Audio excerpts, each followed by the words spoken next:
Okay, good afternoon, everyone. Welcome to the IRTG Science Seminar series, and I think this is our second one in the series. Plenty more to come as well. I guess many of you are already familiar with the IRTG, but just in case you're not, this is a international research training group between the University of Queensland and several institutes in Germany, led by Professor Rod Snowden over there. Our node here at UQ is led by Professor Ian Godwin, and it's all about training the next generation of plant breeders and researchers with a theme around accelerating genetic gain.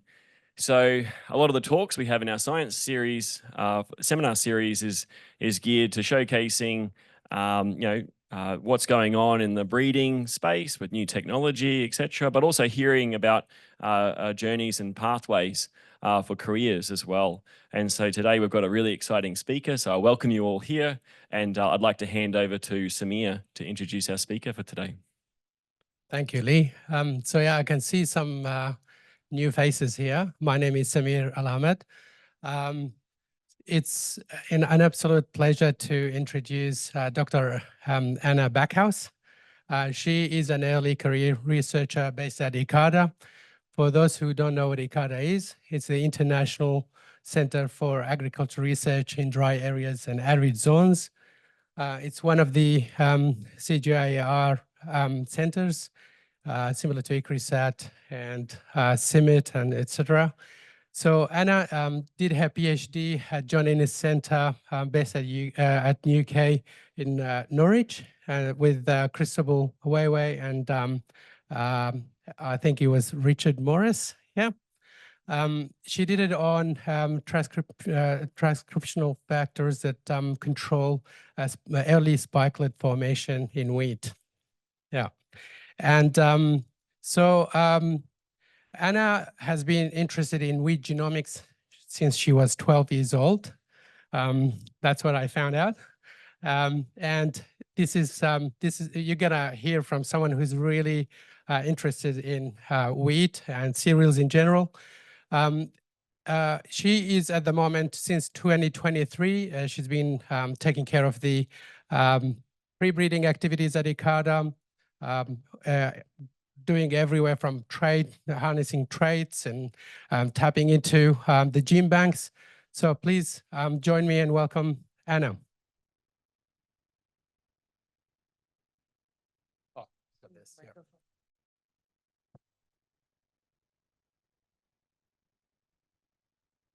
Yeah, and just before we get out of sync with the slides, but before we get started and hand over to Anna, I would like to pay our respects and acknowledge the traditional owners on the lands on which we meet today, and that's the Yagara and Turrbal people here in Brisbane.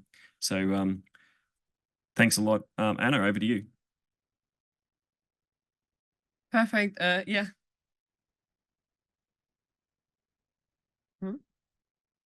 Oh, should I just press away the... Maybe just make it just you. This one? Yep. Like this? I think of me. Recording. Oh.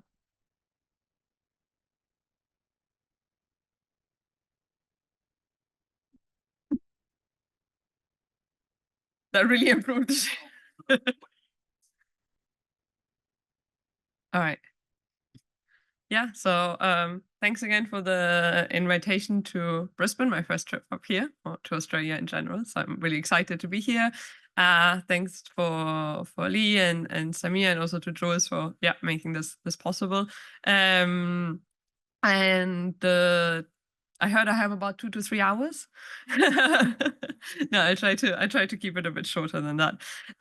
From Falcon-tubes to farms. Well, I thought that's a kind of well-fitting title today because it's, as Samir already mentioned, a little bit summarizing my research career, but also the work I do now. So just as a quick recap again, what Samir already mentioned, I was for a long time already fascinated with plants and how we can make them kind of more friendly in the agricultural system to our kind of sustainability goals. So I did a bachelor thesis at the John Innes Center, which is in the UK, with someone who's maybe familiar to you guys, Scott Boden, working on kind of fundamental wheat genetics. I then did my master in Bonn at the university, working on barley genetics, and did a small internship already at ICARDA after my master's, where I actually crossed path first with Samir. So we go way back. And then decided to do a fun PhD project at the John Innes Center with Cristobal, Uauy, and Richard Morris. So working on computational modeling and transcriptomics of wheat spikes before I applied for a pre-reader position at ICARDA. So I'd say my bachelor was very much in the Falcon-tube area. My master was kind of in between. My internship was very much in the pharma area, because ICARDA obviously stands for that, as you will see throughout the talk. My PhD, as much as I would like to claim it was in the pharma region, it was very much in the Falcon-tube region. And I think now at ICARDA, I'm trying to be a farmer with a Falcon-tube in my hand. So this is already the first parable. And I hope you will see it throughout my talk. But I thought I'd just start by quickly introducing the CGR a little bit more. So this is a network of about 14 centers. It changes now and then, that work internationally. And it's all about doing agricultural research for the developing countries, and especially for smallhold farmers, and trying to do that in a very holistic manner. So they're, for example, and they're all located accordingly kind of to the crop they work on and the geography where they're from. So for example, you have CIMMYT, the International Center for Maize and Wheat Research in Mexico, where maize was first domesticated, right? You have IRRI, which may be one of the closest ones to Australia, where people work on rice, because rice is mostly grown and also was first kind of domesticated in that region of the world.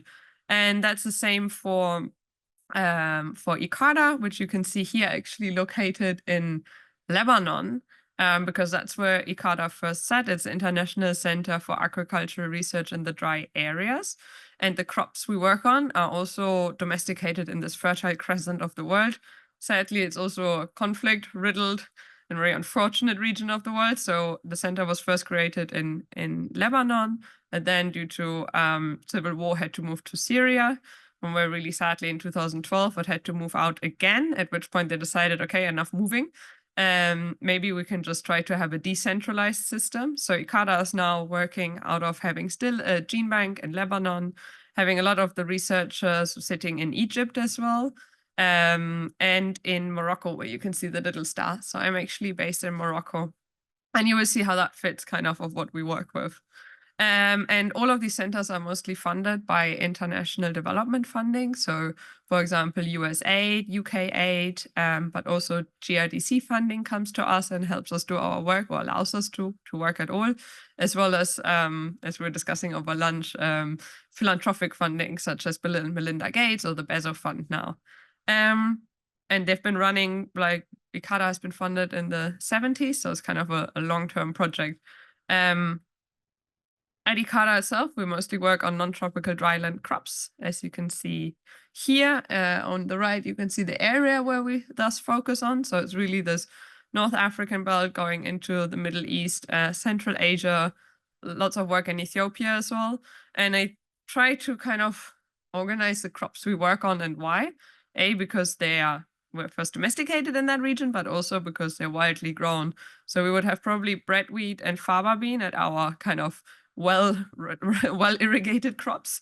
Then we have durum wheat and chickpea as our even already more drought resilient crops, followed by barley, lentil, and grass pea. And then now ICARDA is also taking up work on areas with like less than 100 millimeters of rainfall. So this would be kind of oasis crops such as cactus and date palms. And all of these are needed for smallhold farmers in the region, because that's really who we work for, right? So we work on the crops, but the idea is that all of this is beneficial to smallhold farmers in the region, and to increase their livelihoods, but also their farm income. And for that, we found that you need to kind of work on a very wide spread of sciences. So we have everything from stakeholder engagement to research for genetic innovation. So that would be mostly the breeding teams. germplasm conservation. So I didn't mention that before, but most of the CGR centers also have a large gene bank attached to it, where we try to store all the historic land races and wild relatives of the crops we work on. So for example, SIP in Peru has a really large gene bank for potatoes, which is really hard to store. I'm really glad I don't work there. Sounds like a nightmare because they don't store by seed very well. While we store all the land races of legumes and wheat and barley in our gene bank. We have specialists working on water management for farming systems. Agronomists, of course, are a really essential part to ICARDA's work, as well as economy and social and gender scientists to really understand what is actually needed from the breeders, for example. And then also some more novel projects working in accelerators such as like startup companies. I think it's really important that everyone works really holistically and kind of engaging with each other, right? Because if not, nothing will be developed at the end of all our efforts. And it's really the feeding from one science into the other that is quite enjoyable to make an impact in the field.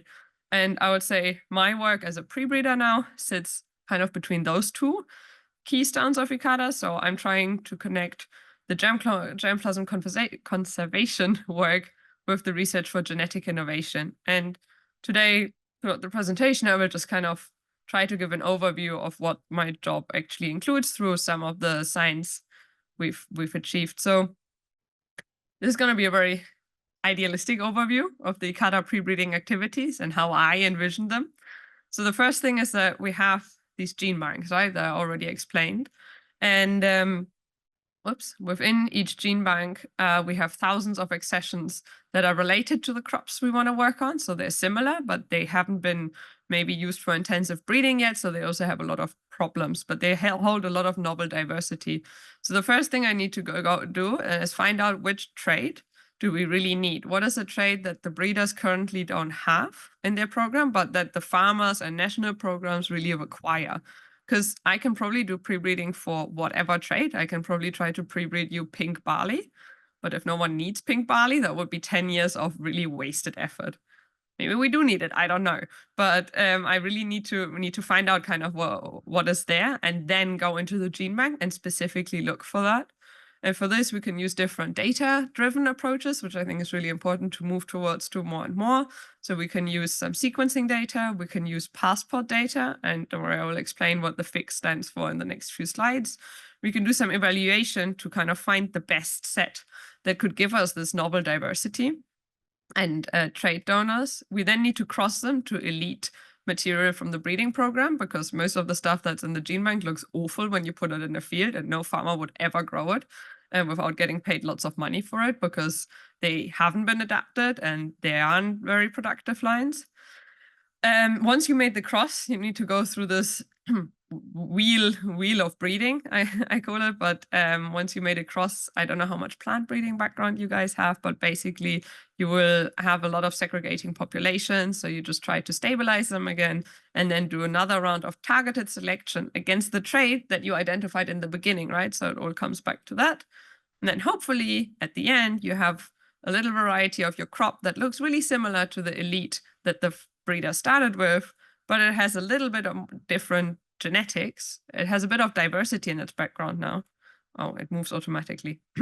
And it has some novel resilience that the elite didn't have, which will give it that little advantage to the farmers. Right.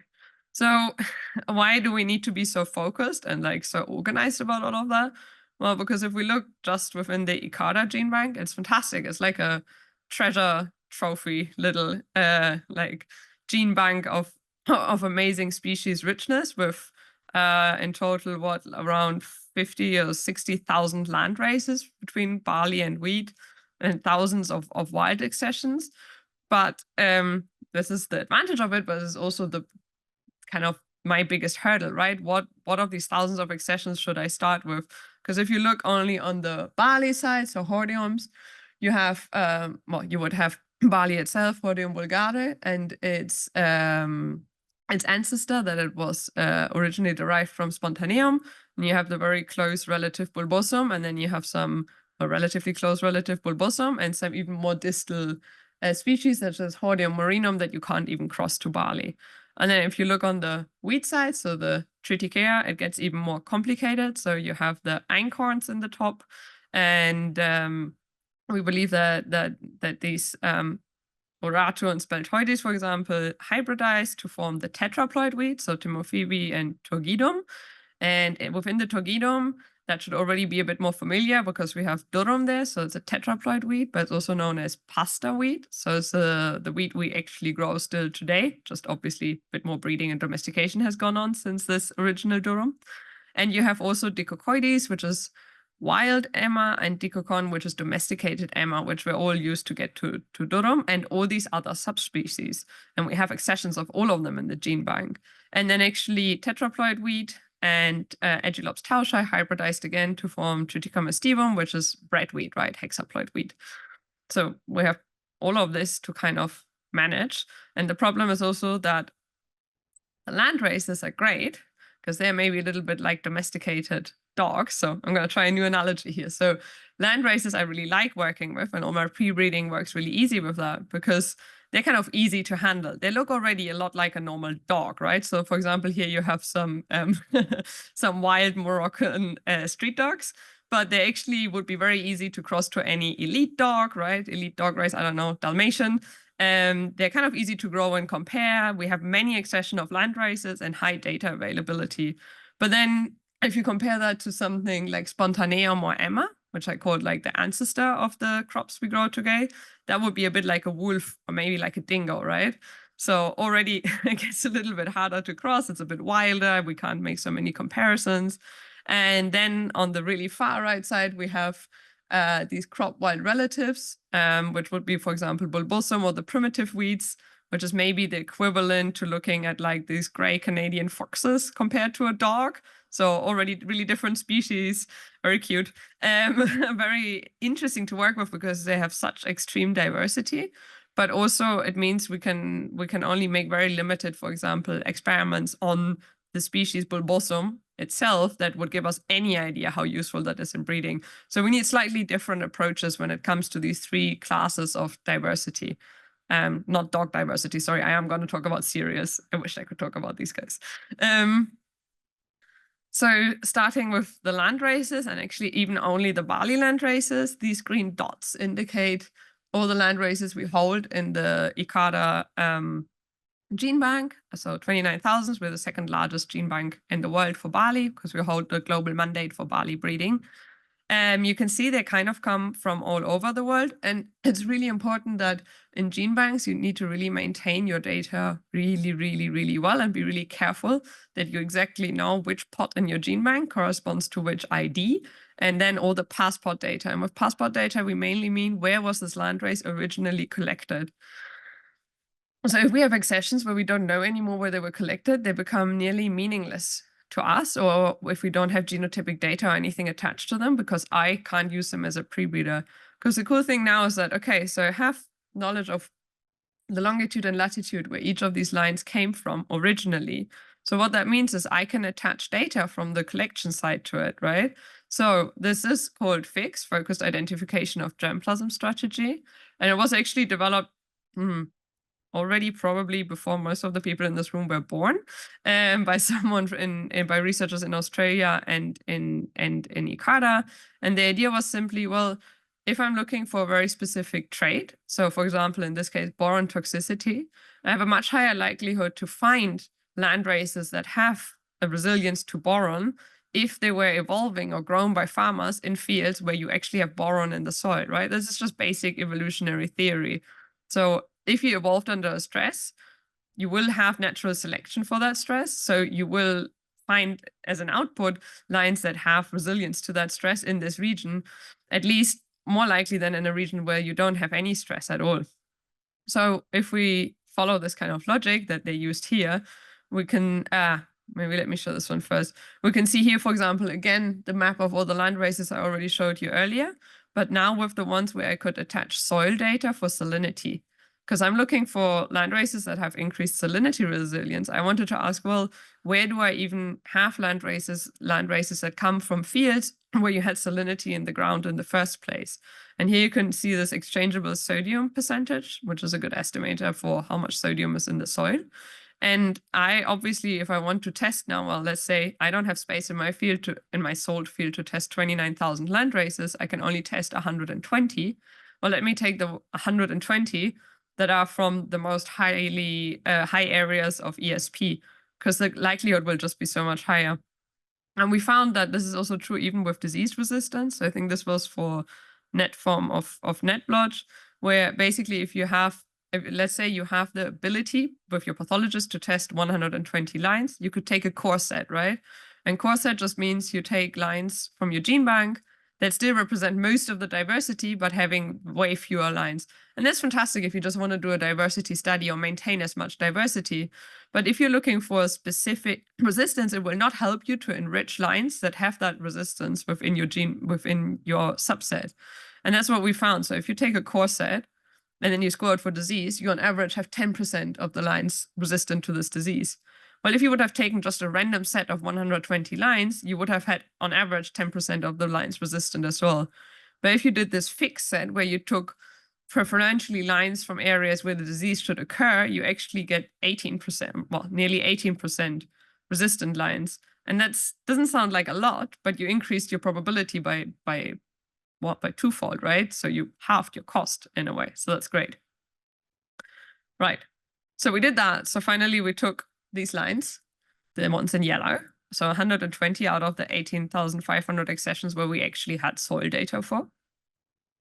And then we said, well, 120 lines, we can actually test those. So thanks to the work of intern Miriam, we tried to first establish a salinity screening in the glasshouse. So this is where kind of our physiology work would come in, and where like really robust phenotyping methods are really helpful to us. Sorry, because often we don't have the field sites immediately available, or it's kind of more expensive. So it's great to have a proxy for something that happens in the field to phenotype in the glasshouse, right? So we run a lot of our breeding programs through speed breeding. So we have everything set up for speed breeding. So we said, well, can't we just apply salinity water during speed breeding? So we applied 0, we had the control, and then 400 and 600 millimolar salt applications in the water. This sounds really high, right? People always say, wow, you have barley resistant to 600 micromolar of salt. No, it's in the water. I still need to measure how much of that translates to the soil. But what you can see obviously is that there's really an effect of the salinity, right? Where the plants get smaller and more stressed. And we could also see that in the data. And the most interesting point to me was that with the 600 treatment, I would get, of this limited set of genotypes we tried first, I would get some genotypes that still produce a plant, like genotype 1 here at the 600. Yeah, it's reduced in height and productivity, but I still have a plant. While this other genotype 2 in this case, didn't produce a plant at all. It was just dead. So it's great. So I get some plants surviving, but most of them dying. So it's a really nice threshold for screening for me. So we applied the same protocol to the 120 barley land races from 14 countries. And here you can see kind of the salinity score I gave them, which combines A, if they had any signs of necrosis on the leaf, but B, also if they were still growing. Because often a lot of the plants under salt stress, they still, especially barley, they can look great, they still look green, but they just didn't grow at all in 2 weeks because they just arrest growth under the stress and hope that conditions improve. That's not great for a farmer either. So here you can just see that the highest score represents something like this at the bottom, a plant that's actually producing spikes, while the really low growth factor represents something that's basically dead. So really wide diversity, that's exactly what we want to see with things that we take from a gene bank. And some of the lines in green, which are the land races, were also better than the kind of most resistant barley variety we tried from the program. Excellent. It was also interesting to see that the percentage of resilient genotypes was highest from Libya and Morocco. So probably go back and see if all the resistant lines came from the same location, or if there was something specific in the soil that made them so resilient. So it's a nice thing. We can always go back to the passport data and extract more about those lines. But this is all really nice to find resistant lines in a glasshouse, but it doesn't mean much if you don't validate in the field to us, because as I mentioned in the beginning, we work for smallhold farmers, right? I sadly don't work anymore for scientific discovery if it doesn't have any impact for someone who actually tries to grow barley here. So this is in the south of Morocco. where we had a collaboration with a local university, UM6P, and they already have these salinity platforms established where they go to farmers' field, they measure the salinity in the soil, and then they can grow their plants there. And this is one of the fields where we now trialed the 120 land races plus lines from the barley breeding program. And what you can see actually in the far back, I don't know if do I have a pointer? Yeah. What you can see here is actually the sea. So this is the ocean. It's an extremely dry and sandy soil. So the irrigation actually, you can only grow crops there if you have water for irrigation, which is available. But because of the high use of it and also the high use of, for example, agricultural production of vegetables there now, the water is becoming more and more saline. So you need more and more saline resilient varieties. So we're testing them there now, and they're going to send us back soon the grain yield and the biomass, so we can see if it had any correlation with our phenotyping in the glasshouses. One other way we can go through the gene bank, which is what we're exploring currently, and I think this is where a lot of this discovery is also happening, trying to understand how can we streamline the finding the needle in the haystack in a gene bank, is classically, I think you guys heard maybe of GWAS, so where you try to associate a certain area of a genome of a crop or of a plant with a phenotype by just doing lots of genotyping and lots of phenotyping and then seeing if anything correlates. You get a QTL, right? Quantitative trait low KGP. So what was proposed in Arabidopsis already a few years ago in this Nature publication was, well, instead of the phenotype, when you use things from a gene bank, you could just use the bioclimatic variables, meaning the conditions that these land races were collected in, that you get for free from climatic data, right? So here, for example, we did this for barley using annual precipitation or the precipitation of wettest month, and we're trying to redefine those bioclimatic variables now to things that are really meaningful. So, for example, if we could find a certain region where we get a QTL, for example, for heat tolerance at flowering, because we can also predict when the lines would have been flowering in each region of the globe, then we get something really nice to fish out interesting land races from our gene bank. And then we can even select lines that come from different geographic region but share the QTL, and then take also the ones that have like the negative allele and test them in the field for exactly the trait we run the QTL for. That's something we're still working out and need to validate. But it looks pretty neat way to use genotypic data in gene banks, because previously they were just used to kind of account for diversity and show that, yeah, gene banks are diverse. So, by the way, I mean, feel free to stop me at any point. Should I maybe said that earlier before I got into my flow of talking, but that was most of what I wanted to show about working with land races and those street dogs. So now we would move into more diverse regions. And this is where, if we had any breeders in the audience, they would get really nervous, because basically breeders like to work with things that look already really adapted, right? They have to take control of so many different traits and keep them all like at a certain standard, because otherwise farmers will obviously not take their varieties, right? If your variety is only 5 centimeters too tall, farmers will probably go like, nah, thanks. I don't want that. Or if the variety for like lodges in one of your fields, which these like land races and also especially the more wider lines tend to do a lot, they will absolutely ignore it. So for breeders or for farmers to even consider increasing diversity, you always need to get back to domesticating it. And this is the big trade-off of working as a pre-breeder. Yes, you have great diversity, and we've all been taught that diversity is amazing and we need to increase it for resilience. But there's also a reason why farmers and breeders are scared of diversity, right? Because there's a lot of things that through this bottleneck of domestication, we got rid of on purpose. So for example, here you can see the spike of spontaneum. The seeds are much smaller than even in a land race, right? And also it has this brittle rachis. So if you work with barley, you probably heard about it. When you touch the spike, it just completely falls apart. Because for a wild species, that's great, right? It means if an animal runs into it, it will spread its seeds really far. But for human consumption or for harvest, that's not great, right? It means that if I use spontaneum directly, or if I don't do enough breeding, the farmers will have a spike that falls apart before they can even harvest it. So basically pre-breeding is sometimes a little bit like trying to do rapid re-domestication and using lots of tricks to do that more efficiently. But I think what I want to point out even more is that even though there's a lot of challenges with working with spontaneum, there is just a great diversity that we left behind when we went into kind of variety breeding, and we're trying to bring that back. So just in the ICARDA gene bank accessions, we did this comparison of diversity within regions of the genome. And it just means basically if this pi index is high, that you have high diversity. And you can see that on average, the spontaneums in blue across the genome have high diversity, especially in regions where the land races maybe have already quite low diversity because we did some domestication selection there, or just because we lost it in this bottleneck phases.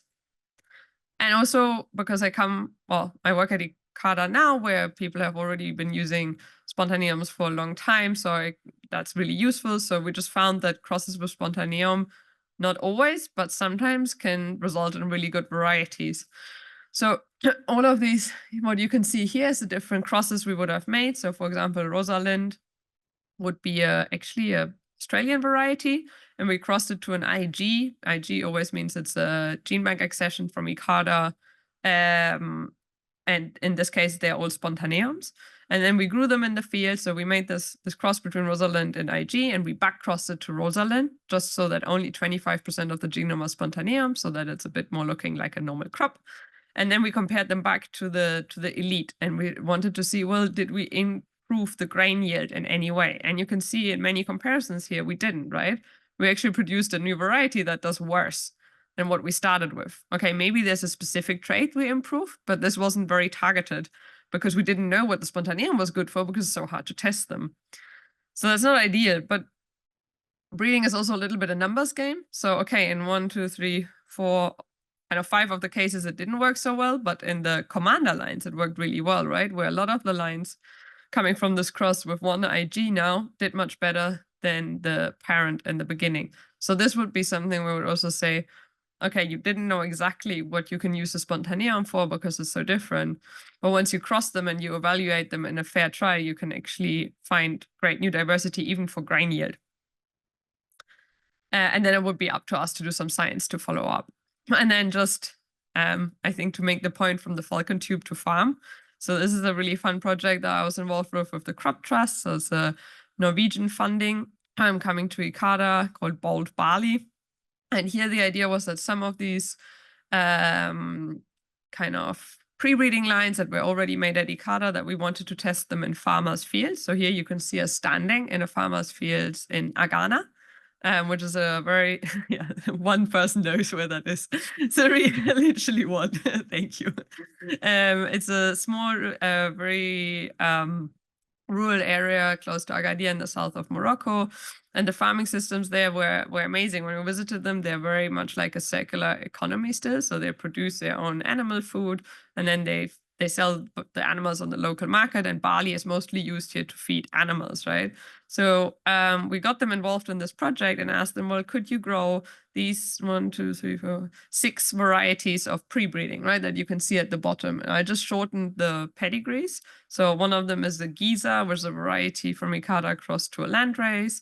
Then we have another variety, AC6629, again crossed to a landrace. We have another variety crossed to spontaneum, and then Clipper, which is the Australian variety, but there's actually much longer pedigrees, not just Clipper, crossed to spontaneum. We have something that is a bulbosum introgression line, which I come to later, and then again Kiel, Australian variety crossed to spontaneum. And we asked them, well, can you evaluate these 6 varieties on your farm? But we asked that to 5 farmers. So these indicate the different colors. And then we also asked the farmers, well, among these 6 varieties and 2 of the local checks that you would normally grow, can you just tell us which one you prefer? And interestingly enough, they always preferred, well, the farmer in Hadra, he actually preferred the spontaneum line with Clipper, which was also the one with the best grain yield in that year, right? So I presented here the grain yield as a percentage. So it was the one with 100%, so it was the highest yielding. The next farmer also preferred this variety, and it was also the highest yielding. And then again, the farmer preferred again this variety. So it was really a farmer preferred variety with the spontaneum line. Even in Agana, where it wasn't the highest yielding one, but was among of the top ones. And they just didn't prefer it in this last, in Jemma Shaim, in this last location, because it yielded really badly. So I would have really questioned the farmer there.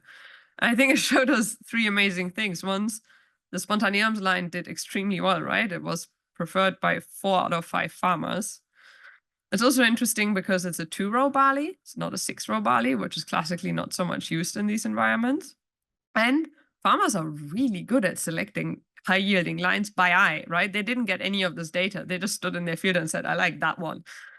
And that's just to highlight one of the studies from collaborators in the BOLD project, where they showed that actually using farmer evaluations can be more precise at predicting yield than yield itself in genomic breeding. And it's just one of these studies where I think they really tried something novel within the space of genomics and on-farm data. So if you're interested, read the study. I'm not going to try and explain it badly, but it's about this. It's about farmer selection and how we could use it. All right, now I'm going to switch gears back to wheat, right? Had a lot of barley. In wheat, the ancestor of durum wheat is not called spontaneum. That was in barley, right? We're now in Dicocoides. And I think this figure from Gegas already showed really nicely the diversity of grain sizes within the wheat. So on the top, again, you would have those einkorn wheats, right? For example, monococcum. And then you can already see that from these wild kind of ancestors, and the bottom, the tetraploid lines that were mostly created by farmers, you already see that farmers really shaped the grains, right? You try to have more plum grains and bigger grains because they're better for eating, for cooking, for everything. And especially Dicocoides has been highlighted since many years as a great donor for increasing grain size traits. So on the ICARDA pre-breeding program, we thought, great, we don't even have that many Dicocoides. It's kind of hard to evaluate them against wheat itself. Why don't we just cross them all or cross many of them and see what happens? So what the pre-breeding program has been doing in the past, so I can't take full credit of it, I obviously just want to explain it, is that they would cross, for example, here a Dicocoides from Syria to one of the best varieties, Amedakul, and then top cross it to a different elite variety. And the idea just being, again, that Dicocoides probably has some really good diversity, but also a lot of negative traits, and we want to get rid of that we're already better in those 2 varieties. So these top crosses can then go directly into the breeding pipeline. And through this top cross, they created a variety called Nasheed. And Nasheed was selected because it has this extremely high 1,000 kernel weight of 3 to 4 grams more than the most farmer preferred or grown variety Karim in Morocco. And again, it really matters. We bring these things to farm, and we found that Nasheed kind of has a yield advantage across 19 farms, and it really maintains its large grain size, even under really extreme heat and drought conditions with really low yielding years. And again, there was also a follow-up study on trying to understand the physiology, which again, the farmers probably don't mind too much, but it's just interesting to know why Nasheed is doing so well. And I think the idea at the time, and Samir would probably know, was actually that it has to do with root traits. So it's just more efficient at withstanding drought, and thus it can maintain big grains. It has nothing to do with grain formation per se. So again, physiology can be really complex in many ways. But I think the interesting part is that here at ICARDA, we also have the scope to do discovery work, such as I just explained with the physiology. But at the same time, another student of the Durham program, Jabur, was able to make these rill populations, 5 derived rill populations between Nasheed and 3 other varieties that were all actually with crop wild relatives in the background as well, to kind of and find out which genetic regions are linked to this large 1,000 kernel weight, right? So what you can see here is the 1,000 kernel weight of the 3 populations, and the one with the highest 1,000 kernel weight was derived from the Jabal-Nasheed cross, and all of them were genotyped as well, which allowed, and phenotyped in I think 8 environments, and that allowed us to do some association studies between certain markers and 1,000 kernel weight. And what Jamor found was that under drought stress, having the TGT kind of haplotype for markers on 1B, 6A, and 7A was the one leading to kind of a significantly higher 1,000 kernel weight. And that was also partially the kind of markers that were present in Nasheed or Jabal. While, for example, Faraj, one of the other varieties, had all the negative markers for that haplotype. And had also the lowest 1,000 kernel weight, and any line derived that had the same kind of marker setup had really low 1,000 kernel weight, right? So explaining this a bit backwards. So anyway, we linked this marker to 1,000 kernel weight. And then in an independent study with combined 5 environments, we found again that this positive haplotype 1, having the 3 markers on 1b, 6a, and 7a, led to a higher average 1,000 kernel weight. And this is really interesting now to maybe find out what genes are sitting there and what they're doing for 1,000 kernel weight. But it also has a direct impact on our breeding program, because those haplotypes can be stuck together now with the already known 10 other genes linked to 1,000 kernel weight. And that's really important because 1,000 kernel weight is a trait that we just want to keep increasing because it's just so beneficial to any product you make from durum wheat, right? If you grind it, you get more flour. If you have these nice plump seed, it's better for couscous production. So you need big grains for many reasons. And if we think about it maybe being a very quantitative trait, at some point it can get really hard to stack together maybe 15 beneficial genes if you don't have any markers to trace them, right? So this is where then all these markers would be added to our kind of marker-assisted selection pipeline, where we can now also make, for example, here, crosses between lines that maybe both have high 1,000 kernel weight, but because of different genes. Because, well, okay, I should maybe explain that in a bit more detail. What you can see at the bottom here is 2 different varieties that we would now want to cross together, because this is the different markers we have for 1,000 kernel weight. And then you can see that this one they both carry the positive allele for these markers, but here only the Margarita cross carries the positive, while here the Zina carries the positive one, right? So we want to bring them all together in the next cross. Right, and just one more example from the kind of medium wide lines from wheat. How I'm doing for time. Araraticum, which was a source of Hessian fly resistance, which is kind of like the poster child for pre-breeding in ICARDA, because Triticum araraticum is again a crop wild relative. And 40 years ago, Ahmed Amri found some of these lines resistant to Hessian fly. And Hessian fly is a really devastating disease in Morocco, but also actually in large parts of the US. And you can see here, it's a little fly that crawls into the stem at the seedling stage. And if you're susceptible, you will completely die and can, even in the field, you can lose most of your field and more than 40% of your harvest, as you can see here. But then in this Araraticum, that was back crossed to normal wheat 3 times. We then developed the variety Farage, which kind of maintains good yields under Hessian fly infection. I don't want to dwell on it too long. I think the important part why I put in the presentation is that we then also did some mapping to find a good marker gene to trace it so that we can bring this resistance gene into all the lines, right? Because you have many lines for different product profiles. And it even allows us to gain some funding to now sequence the line that carries the resistance gene to finally map it and to do some RNA-seq work to map the resistance gene and understand its kind of biological function, going back more to the Falcon-tube. And this is not now turning out to not only be important for the Hessian fly resistance work, but also because we're moving more and more into an area of genomics and gene editing. And we've been awarded some funding from the UK CGR Center, working on the first genome edited wheat lines for the region, tackling actually wheat rust and biofortification of iron. But all of that work is also only possible if you have your reference genomes, right? And if you have good reference genomes, then you know what you can actually edit. It's kind of the basis of most of that work. So it kind of comes all together for us. If I have the time, I would show one more example from Barley, Samir. Yeah? Okay, guys, you got time for one more. Okay, so this is maybe our wildest explorations.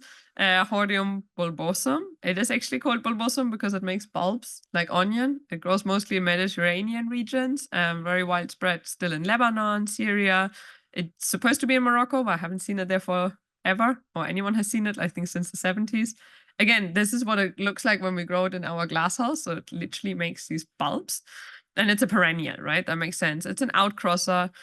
And it's really, really, really hard to cross to barley But it shows great diversity. So these are the seeds, and we have some accessions in the gene bank from Cyprus and from Lebanon and from Kazakhstan, and they all look really different. And we are really interested to try to reproduce what Pickering has achieved in the 80s, which is crossing barley to bulbosum, which is really hard because you need to do embryo rescue and you have no idea what you're bringing in from the bulbosum side, right? But he crossed these 11 random bulbosum accessions to vulgare and produced near isogenic lines. Near isogenic just means basically they all look exactly like the podium vulgare background. So like Morex, like this variety, but has a little piece of the bulbosum, right? So that's great because having 146 lines means we can actually grow them all in the field like we did here across 5 field environments. And then we can always compare back to the wild type, right? To EMEA itself or to Morex itself. So this is all the lines that have Morex and a little piece of bulbosum, and we can compare them. Are they doing better than Morex? And in some environments, some of those lines were much better than Morex or EMEA in biomass production. The great thing is all these lines were genotyped, well, actually genotyped by sequencing. So the introgressions were mapped by IPK. And that allows us to now check, is there any specific introgression, such as the one here on 1H, that across multiple of these near isogenic lines increases biomass, for example, here in a drought condition in 2020. And we indeed found that 3 out of the 6 lines that have an introgression on 1H actually increase biomass. Most of them also increase plant height, but some of them also increase days to heading, which is not great because we don't want to have a line that is just bigger in biomass because it grows for many, many more days, right? The farmers won't like that. We want something that has the same days to heading. So it looked like this line 118 was most interesting because it increased biomass without increasing the days to heading. And then when we flip it around and look again at each isogenic line's genome in this 1H region, it seems that there might be a negative flowering factor linked to a high increase in biomass gene.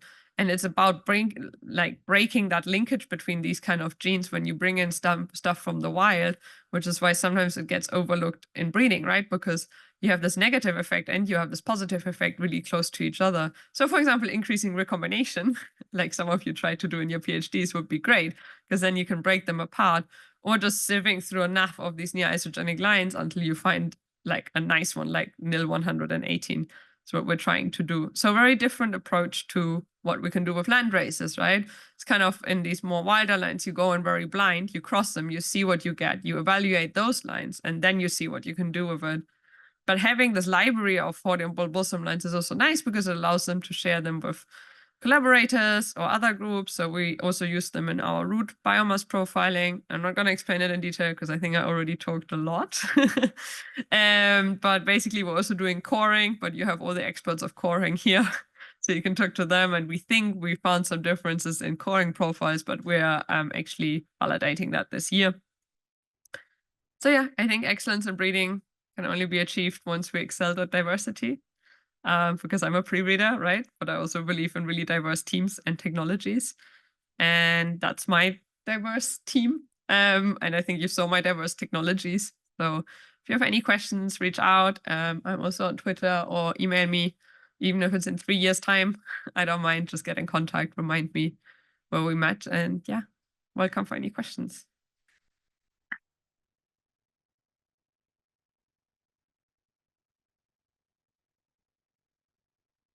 Yeah, do you guys have, if you have any questions, yeah, you have to speak to the microphone.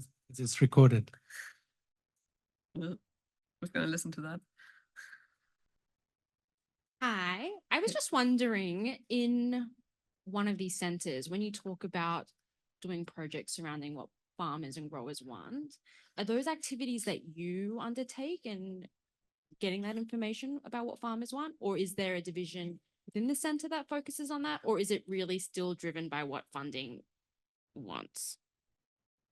Yeah, thanks for the question. No, so I think the CGR centers try to mimic a bit what's happening in private breeding and taking a very kind of consumer-driven approach, right? Consumers being, in this case, small-scale farmers. So there was a big push to actually go out and talk to the national research programs in the countries we work in, to farmers, to breeders, and develop these target product profiles. So they developed hundreds of these profiles of understanding what varieties are currently grown and that's really liked by farmers, plus what is the one thing that they're lacking, which is why farmers would maybe choose to new varieties. So you know what your new varieties need to still have. For example, farmers really like, I don't know, like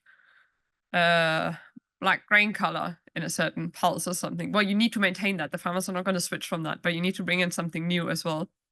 So they developed all of these. So these are our benchmarks to breed towards too. And that's very much coming from basically the farmers. So this has not so much to do with the funding.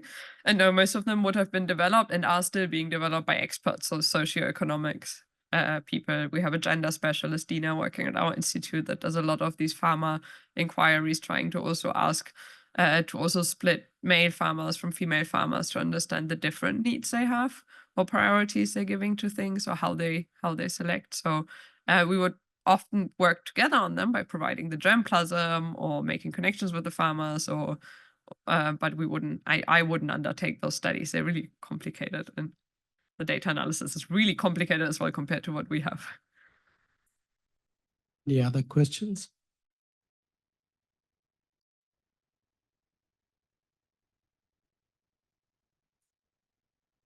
Hi, thank you for sharing your success stories. It's really proud moment. I mean, I can relate on how, you know, the good feeling when you face farmers and that you are able to help them by delivering a very more developed varieties. But on the other end, I know it's not easy. There's also challenges, and it's horror sometimes when you face farmers and you see the field that are the germplasm that you develop are not working very well. So yeah, just want to know what are the challenges that you've experienced so far when trying to harness the diversity coming from these very diverse and non-elite lines. Thank you. Yeah, thanks. Thanks for the nice recap. Well, yeah, as I said, there's very diverse challenges, right? So, I mean, I don't know at which end you were thinking. There's the day-to-day challenges of it is much harder to work in, for example, Morocco compared to probably here, of just getting the things you need to get your work done, getting stuff sequenced or genotyped can take forever. Getting primers is really hard. So there's some just technical challenges. Getting, for example, machinery fixed when it breaks in Morocco can be a bit of a challenge because it's just not, but you don't have as many customers, so you don't have as many people who fix things. So keeping that in mind. But I think the other challenges that you were maybe more talking about is like there's certain things I think we cannot breed for. I know I always think outside the box and everything, and I'm sure we can do a lot, but there's, I mean, if it doesn't rain for 10 weeks after planting, your plants are gonna die, right? If they emerge, that's it. You like there's no drought resistance for something that has 0 water or 10 millimeters of water in its main growth period. That's something that, okay, you can switch crop, probably. If you're not growing date palms yet, that's maybe the time to switch. And that's something where I'm really, really scared for the future, right? That we're just gonna have huge amount of land loss because it's just not adaptable enough, or breeding is too slow. Even with all the technologies we can use now, there's certain challenges we cannot give solutions to. And that's, yeah, a really scary thought. I think that's mainly around drought and desertification. Hi, Anna. Thank you. Nice talk there. So, like you showed us the one side of the farming system where like smallholder farmers are there, like, and you do all those participatory plant breeding, pre-breeding stuff, and all those selections based on the needs of smallholder farmers. So, how does like is there like how does organization like ICARDA plays role into the connecting those research findings, those results with the more commercial farming community, like the farmers here in Australia do, right? So I know like probably even in Morocco there are more than 40,000 barley farmers there, but here in Australia if we see like hardly 2,000 or something, if I see the records.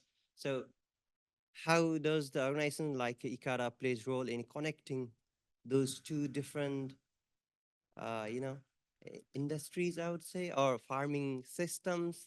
Right. Yeah. So maybe just to clarify, we don't have farmers like here in Morocco, right? There's no commercial barley farmer at the scale as you have it here. So it is mostly smallhold farmers. Some of them are obviously much bigger than the ones I showed here, but especially barley is not really grown on the best lands or by the biggest farmers. It's very much a marginalized area crop grown in high altitude regions or very dry regions. So actually it is mostly these kind of farmers we try to work for, but this was indeed like more like a research experiment, right? And the normal flow of germplasm would be that as a pre-breeder, I hand over my material at the end. Once I evaluated it and established, yep, it looks like a good crop, but it has a novel resilience, I would give it to the breeder. They would test it in a multitude of environments to see that actually that G by E is also okay, or that it survives these kind of selections. And then most of our breeding material goes to the national breeders. So within the countries we work in, we then work closely together with the national breeding programs, because they don't have commercial breeding programs, basically. Like none of the companies operate in Morocco or Tunisia. So KWS isn't there, Intergrain isn't there, right? So it's mostly national breeding companies. So we would give them our varieties, and most of them release them directly.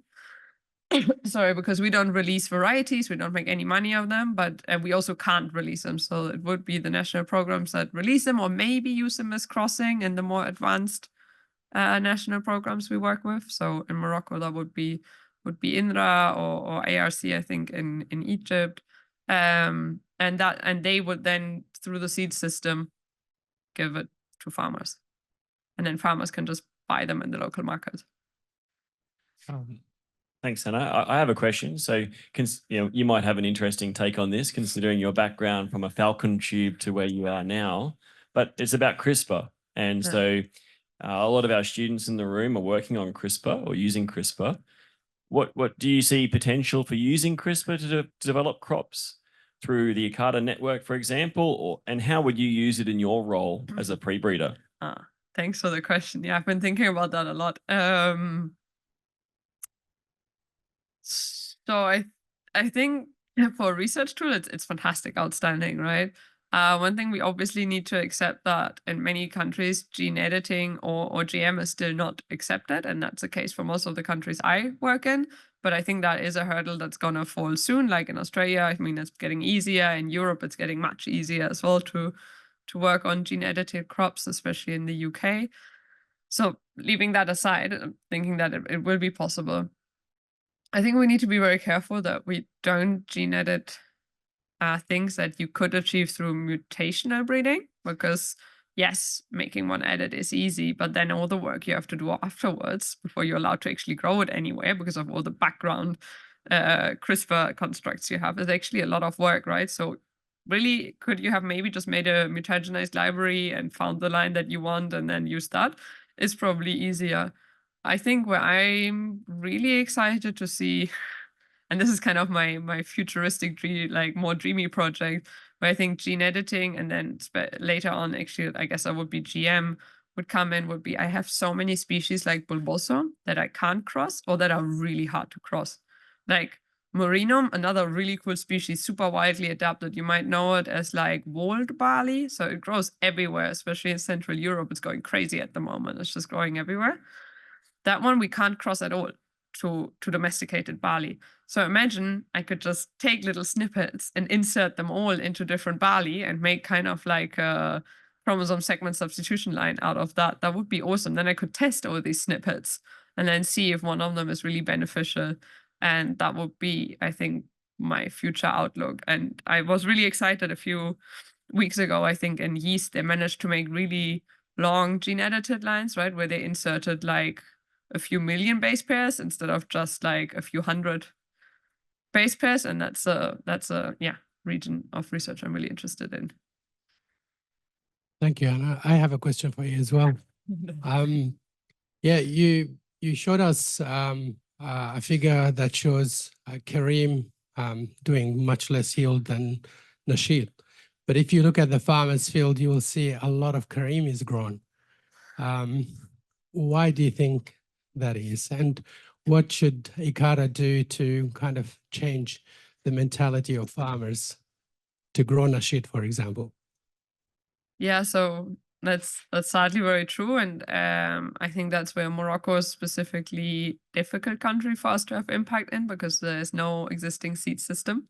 So basically, the national program makes these great new varieties, but they go nowhere because the seeds, the people who actually increase the seed, right? That's also something we often forget. It's great to make a variety and you have maybe a kilo of it, but you need to make like hundreds of kilos of it to sell it to farmers for them to actually grow it. So that's a seed system, right? And the seed producers. And that doesn't really exist in Morocco very efficiently. And the people who are the seed system, they rather take the varieties that are for free and outdated from Europe rather than taking the newest ones actually bred for their region, because they have to pay for it.